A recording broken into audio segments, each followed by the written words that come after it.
He's run well. He's got good size for a receiver, and he'll be one of those guys we get a good look at in this preseason. But he's done some good things. How does he fit in with this offense? Well, he's in the process of going. I mean, look, the receivers.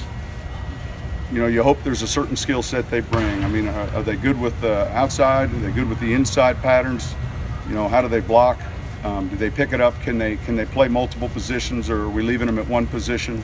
I think he's got real good size. I think he runs well for his size. I'm sure he's going to have to add strength, and there's a lot of work he has to do on some of the specifics. And then is there a way for him to fit in the kicking game? All those will be questions we have a chance to answer, not just with him, but most of these guys. And so far, look, there's been some good snaps that we've been able to evaluate. So who's your best blocking wide receiver? I don't know, to be determined. I mean, we've had guys like Willie's been real good, Coleman, those guys have had experience at it.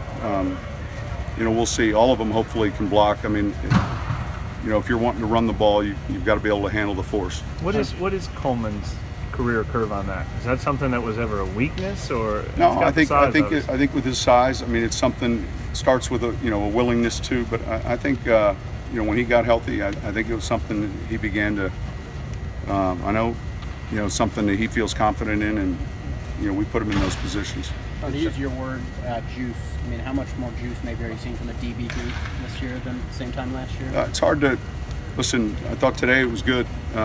We'll see when we get into these preseason games, but I thought the energy overall was good. And I mean, at this point, what are some reasons you think that group could be better specifically? Well, there's a handful of those guys that are a year more experienced. We had some. Younger guys playing. When you look at PJ and Crawley and Swan, and you look at Harris, and those are all first, second, early year guys that are going to have a little bit more experience, a little bit more confidence. Hopefully we see that growth.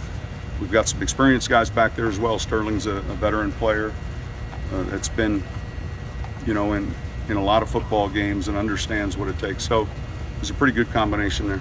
When you get to these preseason games, do you expect to see a continue? I mean, do you sort of expect to see a continuation, or are you looking at it as, hey, are players going to surprise me at this preseason game with something we maybe haven't seen on the practice field?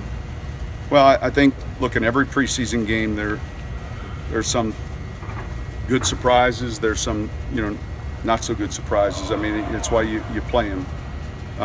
But you do get a better evaluation. There's someone else that's prepared, going full speed, and in that competitive environment, here you are, and it's a game.